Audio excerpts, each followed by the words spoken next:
recording. And away you go. Thanks, Shane. Thanks so much. Nice to meet you, Ian. You too, Shane. Thank you so much. Congratulations, firstly, on the documentary. Thank you. I watched it last week, and I've never been so relaxed watching something.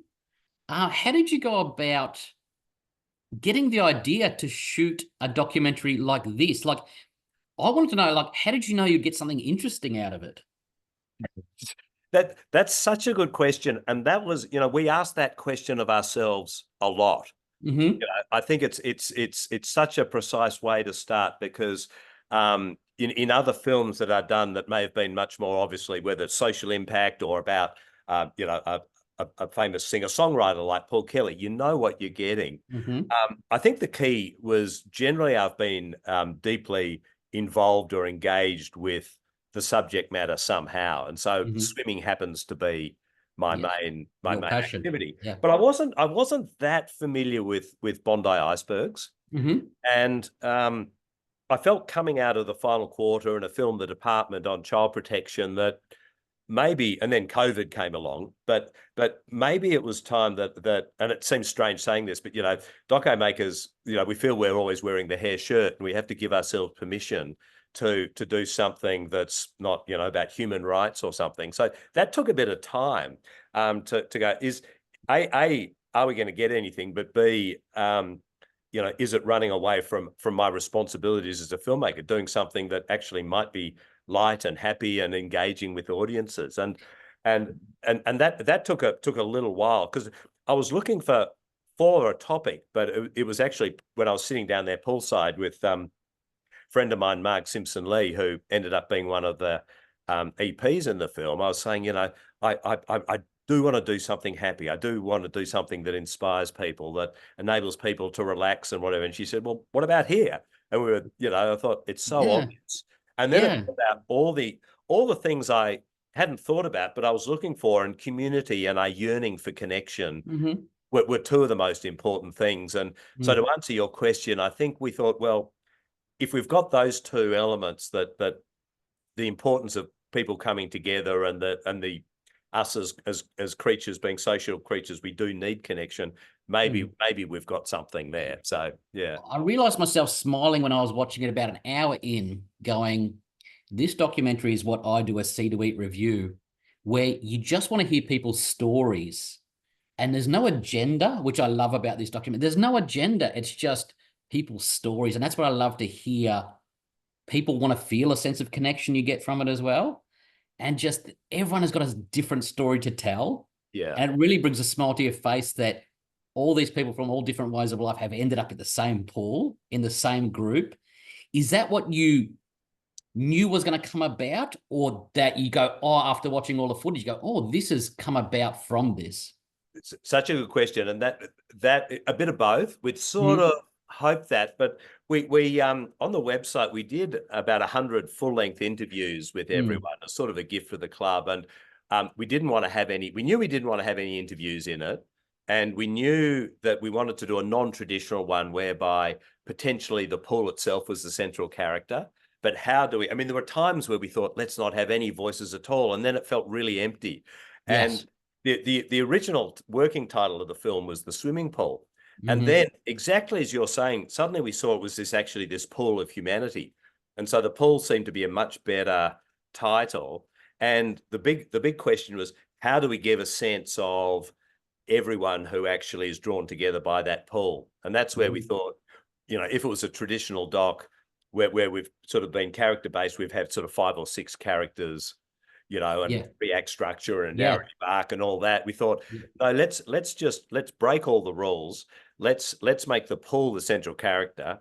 Never had a central character being a non-human.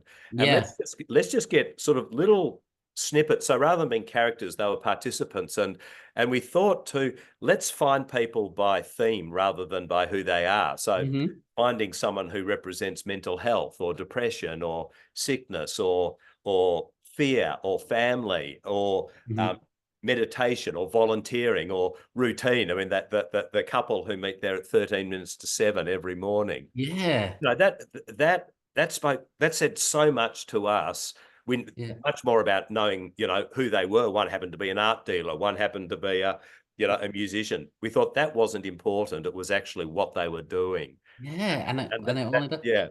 It's just, but I do love the quiet scenes as well, and that's why I love the way it was edited, because it's just so peaceful. And as I said, when you're watching documentaries, and yourself with the Oasis or with Paul Kelly, there is an agenda behind it to show something, This does, but it is such in a relaxed, laconic state that you sort of just bring the warmth from there as well. This is like a backhanded comment. I couldn't sense how cold the pool was. Yeah, because it was such beautifully colored, just beautiful pictures on the screen. The cinematography was beautiful. Did you see that yourself? Because I was thinking you could have this just back on as a screensaver in the background, because the colors and the pictures were really brought to life by it.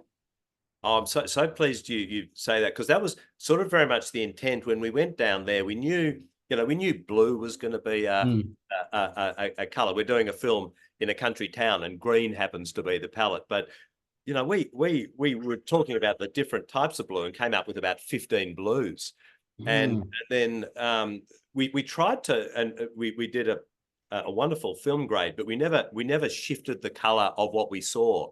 And so there's a beautiful slow motion scene. Our editor Sally Fry calls it the purple tumble turns, the slow motion one, and where the mermaid comes out of the water. That morning, it was really early, and that was the purple morning, and we hadn't experienced the purple morning before. Yeah. There's a drone shot that's overhead of the waves coming in, the still water, and then there's the waves. Yeah. And it just reminded me like an octopus in the water. And I was like, this is like art on screen. And even though it's what you are going for, it wasn't what you're going for. You see that and you go, wow, it's just a thing of beauty. And I think it's interesting with drones, there can be a real trap, but they almost look like tourism ads for to New South Wales or wherever. We had to be very careful of that. So as you say, most of the drone shots, we said, let's treat them as portraits and give a very different viewpoint. And right across, whether it's from the members, the swimmers down there or us, we said, let's open everyone's eyes to something which is very familiar. And for people who were there every day, they were blown away by going, God, I knew it was beautiful, but I didn't, you've opened my eyes to it. And I think that's what we wanted to do with the cinematography as well, is just open our eyes to the beauty of just an ocean pool. And there's every different angle themselves in it. Yeah, there's every different angle you can speak of it. You know what I mean? And as you said, that's the main character of the pool, which I didn't think of it that way. But even the cleaning process of the pool, you're showing deep inside and stuff like that. It was just something that you see Mother Nature at its worst as well. And that was new to us too, Shane. We, I knew the pool was cleaned every week, but until we actually got in it, I sort of loved getting in. We wanted to get the audience, dirty and feeling what it was like. And that was where the character started to come alive, I think when you were immersed in it. And that was a great experience. Like, we just loved being down there in it, but actually also seeing, wow, this living organ sort of has its belly cleaned every week. And it cops the wrath of nature as well, because those waves, I'd be so scared going in it, because those waves look vicious. Yeah. And they don't just go over the pool; they went through the whole sort of club, didn't they? And that day of the storm, we'd experienced a similar storm when we were in pre-production, and we thought, oh, there's our storm. And they were typically summer storms. We sort of structured the film so that you got a sense of perhaps more that it was winter, but it was a really sunny winter when we were there, and quite a stormy summer. So we couldn't do the seasonal thing, but we sort of put the wintry bits together. But that was, again, one of those, we tried to plan every sequence. So that purple tumble turns, we said, let's just go over the back of the little pool, put on the 400mm lens, put it in slow motion and not move, so totally the antithesis of what we'd typically done as, documentary filmmakers. And on that storm day, we heard it was going to be big, and we just said, we just got to get there at 4:30 in the morning and just be there. And the roar was huge. And we sort of saw the full emotions. And it's so interesting when you say, that this character was being beaten. We were sort of there feeling quite sorry for the pool by that stage. We were getting quite emotional, you know. Yes. And we thought, oh, hopefully we can reflect that. And then we were sort of packing up. And again, another great lesson is, you know, if you don't film it, it never happened. Suddenly this rainbow started appearing, and this huge double rainbow. Yes. And we thought, wow, that's what we need, because we need to tell the audience, we still have to give the audience hope. And we thought that'll be the way we do it in the film, that, you know, everyone can have their own metaphorical storms, and the world is, but unless we have this hope, we won't get out of bed in the morning. And from that point, every day was sunny through to the end of the film. And we thought that, not that there's a turning point, but that was going to be our shift to make sure people left with a smile. That is the stuff you can't plan for. No. And that was like one of those that looked gorgeous. Was there a story that touched you more than anyone else? I know everyone's story was important and it's important to them, but the gentleman who swims with thinking about his dad across the open water, that really touched me. Absolutely. Oh, goodness. I think the obvious ones that Donna talking about, swimming through cancer, but I think the thing which touched us sort of more across the board was everyone's willingness to share with us how the place had touched them and why it was important, and whether you know, it was a place where you swam on the morning of giving birth to your boys, or whether it was a place where fear was so great and you needed to conquer your fears and come down and hop into a squad where you couldn't swim. And, you know, we realized everyone had to overcome something or was overcoming something. And it, in many ways, some of the deepest emotions, three of the key participants died in the months leading up to the film. So Neil Rogers, the coach at the start, and then Jimmy at the end, the guy who says, I was born in Bondi and I'm going to die in Bondi. You know, we showed him the film about a week before he died in hospice care, and he just said, oh, I'd give anything to go back to that pool. And another guy, Ted, who said, I'm 85 and I want to be a competitive swimmer through until I'm 95. Well, he tragically died, but in a pool, and, you know, what a way to go. And we noticed, and Marg, our EP, was saying one of the tragedies is also one of the gifts. And this film's actually brought everyone together and enabled them to not only feel vulnerable, having shown their humanity, but to actually, you know, grieve even more so together. And I think what it highlighted is, you know, of the 100 people we were chatting with, is you can't escape anything. You can't escape sickness. You can't escape death. You know, there's good and bad and everything, and that's what it's made up of. And that's, again, why we wanted to have as many different sort of arms and legs representing who's in that central character, the pool. And that's what I find with, like, documentaries in general. There's usually the high bit, then the low bit, and the high bit. But this just stays at a beautiful pace throughout. There's no, as you say, the bad bit is when the storm comes in, and that is the down bit. But it's not really. It keeps like a positive mindset, and that's what I love, that you've switched your documentary approach, because I'm sure that shooting with Adam Goods and Oasis and all that sort of brought you down sometimes when you're putting it together. But this, I suppose, would be hard. You know, the passing of those people would be sad, don't get me wrong, but just putting this together is just like, I'm putting something really positive on screen. It was such a shift in mindset, Shane, but such a joyous one. And one of the things we said as a film crew is, if we're going to make a film over 100 days in a place like this, we've got to immerse ourselves in it. So the whole film crew had a pact that we had to swim every single day, no matter what. Really? And of the 100 days, the only day we didn't swim was that huge storm day. And I think that was good for two reasons. One is it gave us a much deeper understanding of what it was we were capturing. But in a funny sense, I think it enabled us to connect with the community in an even stronger way, that when the water was cold, they knew that we felt the water was cold. But it was beautiful. We could share how it was. It's funny. And you know, I often joked about it. Now I'm a product of it. It's amazing how long people can talk about swimming. You know, when you think it's the most basic thing, but people can talk about swimming till the cows come home. Yeah. Who drew the short straw? The camera operator who had to go into the open water with those people swimming across from one side to the other. So Ben, Ben Cunningham. He's a wildlife photographer. Oh yes, he shot with David Attenborough. Yeah, exactly.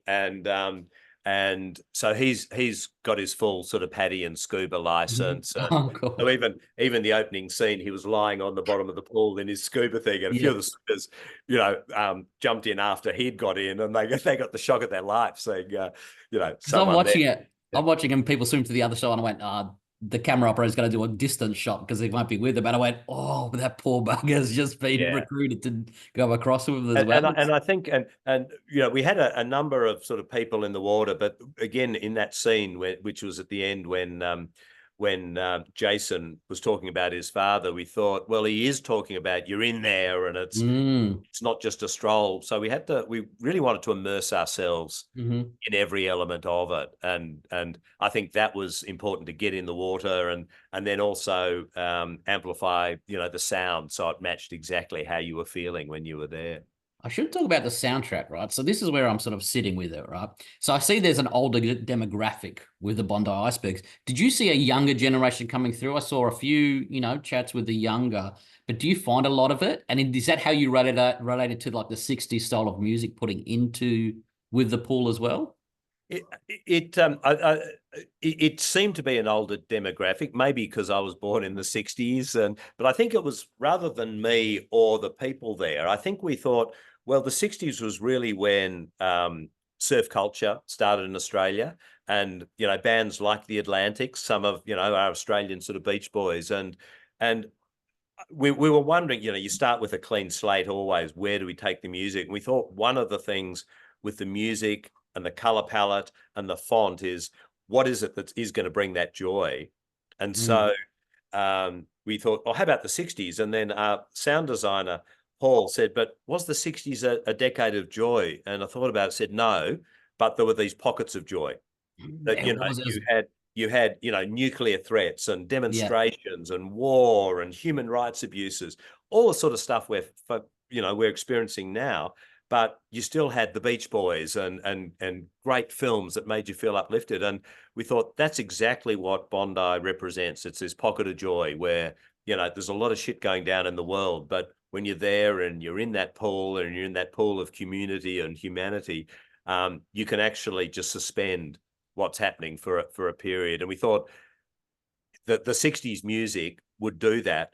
We also love guitar.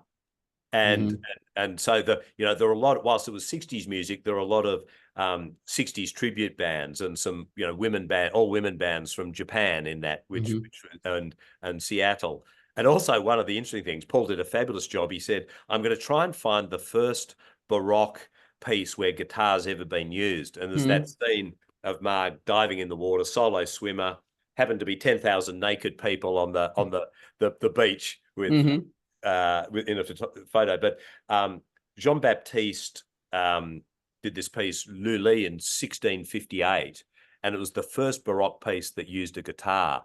And we thought that gives us enough of an excuse to bring in, something so very different and almost cathedral-like. So I loved it. I loved it. I went straight to the website to see if there's a pool soundtrack just to do that. Anyway, I've got to wrap it up, Paul. Are you coming down to Adelaide for the Adelaide Film Festival? Yeah, so I'll be there from the Tuesday through. So it'd be great to catch up and chat. I'd love to I'll interview you and get all your favorite films and everything, and and all the places to eat and So guys, it's going to be Sunday the 27th of October at 1:45 at Palace Nova Eastend, and there's a Sunday 3rd of November at 2:45 at Odeon. You're going to be down there. It'll be good to see if we catch up, buddy. Good luck with it all. Thank you so much. It's been great to chat, and we're going to be going around all the pools and surf clubs in the days before, and we've got limited edition swimming pool caps with a pool on it. So we'll make sure you get one, Shane. That's awesome. Thank you very much. Good to meet you, Ian. Great to chat. We'll see you in Adelaide. Thank you.